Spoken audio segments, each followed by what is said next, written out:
जय हिंद बच्चों, मैं आनंद चौहान पाथफाइंडर डिफेंस एकेडमी के ऑफिशियल यूट्यूब चैनल पर एक बार फिर से स्वागत करता हूं बच्चों।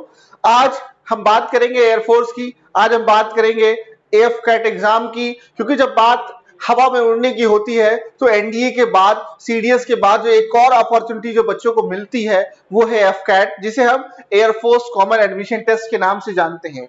बहुत एक गोल्डन अपॉर्चुनिटी होती है उन सभी बच्चों के लिए, ठीक है, जो किन्हीं कारणों से सीडीएस एनडीए में नहीं होता है या सीडीएस में किन्हीं कारणों से नहीं हो पा रहा होता है, तो एक और अपॉर्चुनिटी है आपके पास बेटा कि आप एफ कैट के थ्रू भी आप इंडियन एयरफोर्स ज्वाइन कर सकते हैं। और इंडियन एयरफोर्स की जितनी भी सारी ब्रांचेस हैं, ठीक है, उन सारी अलग अलग ब्रांचेस में एज एन ऑफिसर कमीशन पा सकते हैं।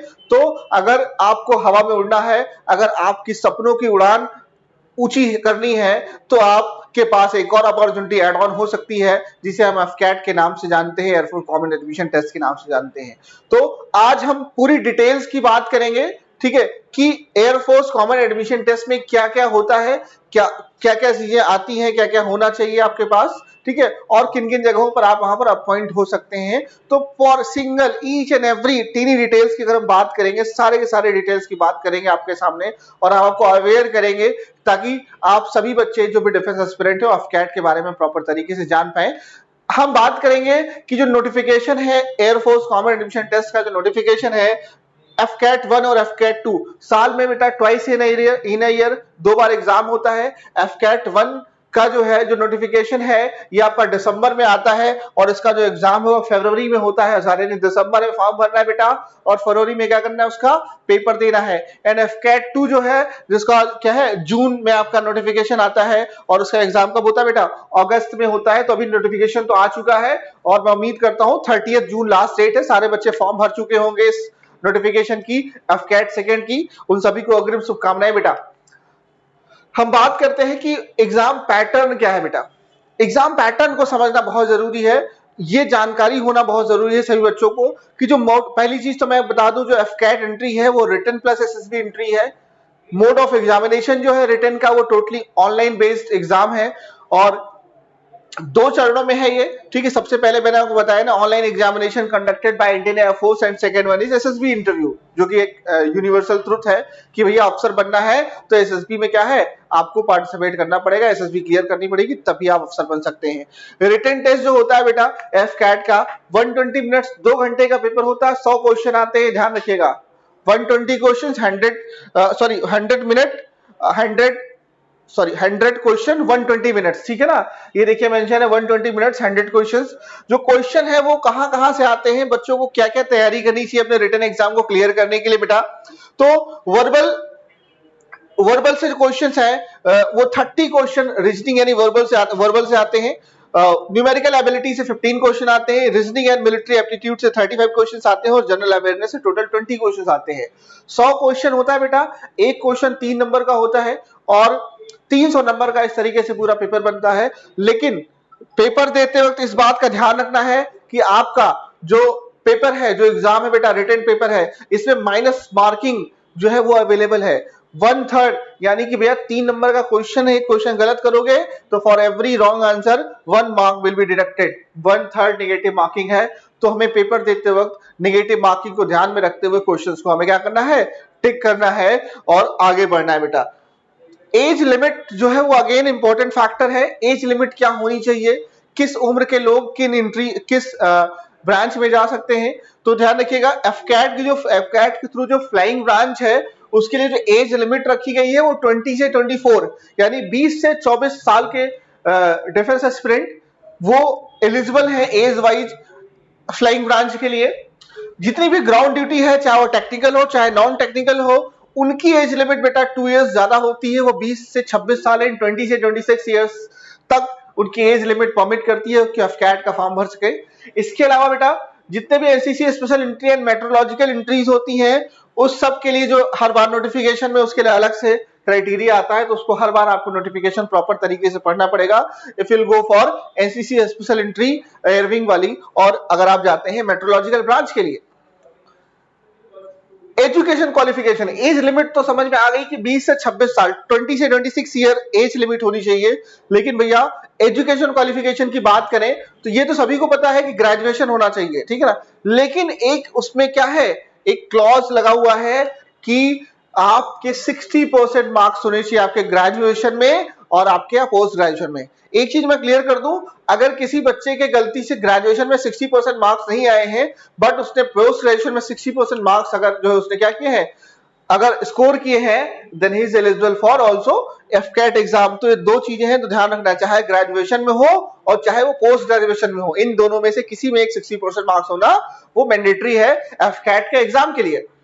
वैकेंसी डिटेल्स की बात करेंगे तो यहाँ पर जो आप डिटेल्स देख रहे हैं, ये डिटेल्स हमने जो अभी जून में जो आई है एफकेट 1 की, सॉरी एफकेट 2 की जो नोटिफिकेशन आई है उसके अकॉर्डिंग हमने जो है पोस्ट को कैटेगराइज किया है और हम बताना चाहते हैं कि एंट्री जो है एफकेट की है उसके किस किस आप पोस्ट कोड के लिए जा सकते हैं, कौन कौन सी ब्रांचेस में, कौन कौन से डिपार्टमेंट में एयरफोर्स में एज एन ऑफिसर काम कर सकते हैं। तो आप ये देखिएगा सीट का भी हमने कैटेगराइजेशन किया है अकॉर्डिंग टू नोटिफिकेशन। तो एफकेट जो फ्लाइंग ब्रांच है बेटा, उसमें मेल्स के लिए इस बार 5 सीटें आई और फीमेल्स के लिए 6 सीटें आई। Total 11 candidate will eligible for flying branch अगर एग्जाम क्वालिफाई करते हैं। AFCAT ground duty technical, ground duty technical में 2 पोस्टें होती है बेटा, एक तो एरोनॉटिकल इंजीनियर लॉजिस्टिक होता है और एक एरोनॉटिकल इंजीनियर क्या होता है, मेंटेनेंस होता है। तो ध्यान रखिएगा लॉजिस्टिक एंड मेंटेनेंस दो अलग अलग चीजें हैं। लॉजिस्टिक में एरोनॉटिकल इंजीनियर लॉजिस्टिक में 98 सीट्स जो है वो मेल के लिए and 11 seats for females, total 109 seats है। एंड एरोनॉटिकल इंजीनियर मेंटेनेंस में 38 सीट्स जो है मेल के लिए और 4 सीट फीमेल के लिए, टोटल 42 सीट्स है। एफकेट ग्राउंड ड्यूटी जो नॉन टेक्निकल पोस्ट है, नॉन टेक्निकल में एडमिनिस्ट्रेटिव ब्रांच के लिए बेटा जो सीटें आई है इस बार वो 45 आई है मेल के लिए, 5 आई है फीमेल के लिए, टोटल 50 हो गई।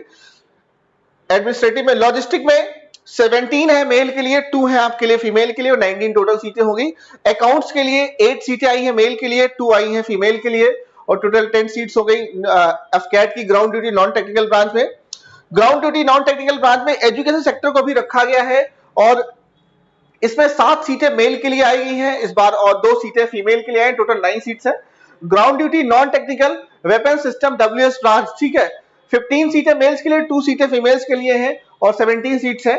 मेट्रोलॉजिकल एंट्री अगर आई है तो मेट्रोलॉजी पोस्ट कोड होगा और 7 सीटें मेल के लिए इस बार और 2 सीटें फीमेल के लिए हैं। और एनसीसी स्पेशल एंट्री जो है फ्लाइंग के लिए उसमें 10 seats out of CDSE vacancies for PC permanent commission and 10 seats out of AFCAT vacancy for short service commission. तो ये जो आप ब्यौरा देख रहे हैं, ये जो पूरा क्लासिफिकेशन हमने किया है वैकेंसी का, जो अभी जो जून में नोटिफिकेशन आया है बेटा, तो आप इसके अकॉर्डिंग आप जो है जो उसमें ऑर्डर ऑफ प्रेफरेंस होता है आप उसको सेट कर सकते हैं। अगर जिन बच्चों ने नहीं भरा है तो बच्चे जाके भर ले फॉर्म इसके अकॉर्डिंग बेटा।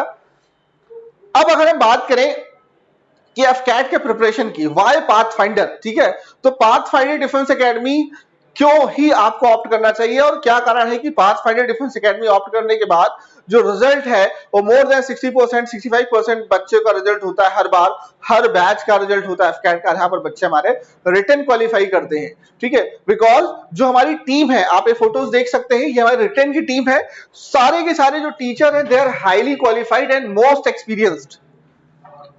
पाथफाइंडर डिफेंस एकेडमी क्लेम करता है we have highest qualified team, we have highest qualified team means highest qualified team, ठीक है ना। कोई भी ऐसा नहीं है कि कोई कॉलेज से आया पढ़ा रहा है, इट्स नॉट लाइक दैट, ठीक है। We have a proper faculty member for each and every individual subjects, ठीक है, तो इस पे ध्यान रखना है। और दूसरी खास बात पाथफाइंडर डिफेंस एकेडमी की कि भैया टीचर्स चेंज नहीं होने वाले हैं, यही टीचर्स हैं जो आपको पढ़ाएंगे, बाहर से कोई टीचर नहीं आने वाला आपको पढ़ाने के लिए। तो ये एक स्पेशल फीचर्स है पाथफाइंडर डिफेंस एकेडमी का, जहां पर हम अपने टीचर्स को इंट्रोड्यूस करते हैं और उनकी फोटोज और नाम तक को आपको हम देते हैं ताकि आप उससे अंदाजा लगा पाए कि वे टीचर से भी पढ़ाएंगे। तो टीम बहुत मजबूत है, पूरी ये टीम आप देख सकते हैं जो पूरा दिन रात मेहनत करती है और बच्चों के रिजल्ट्स के लिए जो है हम लोग लगे रहते हैं और हर बार रिजल्ट बहुत सारे पॉजिटिव होते हैं। अब रिटर्न तो आपका क्लियर हो गया, भैया एसएसबी के लिए क्या करोगे।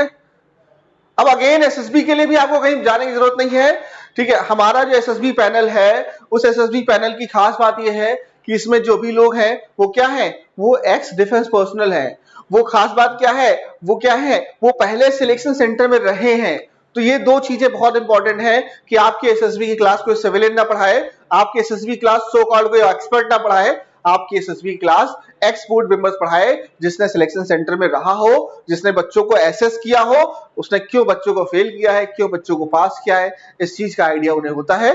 बिकॉज उन्हें डीआईपीआर में ट्रेन किया जाता है as a psychologist, as a GTO officer, as a interviewing officer. तो वो चीजें आपको यहां मिलेंगी, जिसमें कर्नल पंकज मेहरा सर है, डायरेक्टर सर, एक्स जीटीओ रहे हैं इलाहाबाद और भोपाल बोर्ड में। Major general SK Singh sir ex commandant रहे हैं कपूरथला सिलेक्शन सेंटर के, और साइकोलॉजिस्ट भी रहे हैं। Colonel Praveen Kumar Srivastava sir ex interviewing officer रहे हैं। और group captain L K Pandey sir, he was ex psychologist at Varanasi, Mysore and Allahabad. 4 FSB Varanasi के सर जो है डिप्टी प्रेसिडेंट भी रहे हैं। And assistant commandant Sarvesh Tripathi sir, ये आपका सीएपीएफ का जो पर्सनल इंटरव्यू वाला पार्ट है वो सिर्फ देखते हैं, एसएसबी में इनका कोई रोल नहीं है, ये भी मैं क्लियर कर दे रहा हूं। And 6 colonel Ashok Pathak sir, he was ex at Allahabad board. तो ये मेंबर्स हैं जो आपको यहाँ पर क्या है, एसएसबी की पूरी गाइडेंस प्रोवाइड करते हैं। तो अगर आपका उद्देश्य एफकैट है, अगर आपका उद्देश्य भारतीय वायुसेना को ज्वाइन करना है, अगर आपका उद्देश्य है कि आपको राफेल मिग तेजस जैसे एयरक्राफ्ट को उड़ाना है, तो आप एफकैट का फॉर्म भरें और इसके बाद as soon as possible Pathfinder Defence Academy join करें, जहां पर आप अपने रिटर्न की तैयारी को बेहतर से बेहतर करके आप 200 प्लस नंबर स्कोर कर सकते हैं, ताकि आप मेरिट आउट होने के खतरे से बचें। एंड सेकेंड स्टेज जो है, जिसे हम एसएसबी कहते हैं, उसकी यहाँ पर प्रॉपर तरीके से आपको गाइडेंस मिल जाएगी और आप बेटा फाइनल सेलेक्ट होकर के भारतीय वायुसेना का हिस्सा बन सकते हैं और फ्लाइंग ऑफिसर बन सकते हैं और हवा से बातें कर सकते हैं। ठीक है, ओके बच्चा, जय हिंद, जय भारत।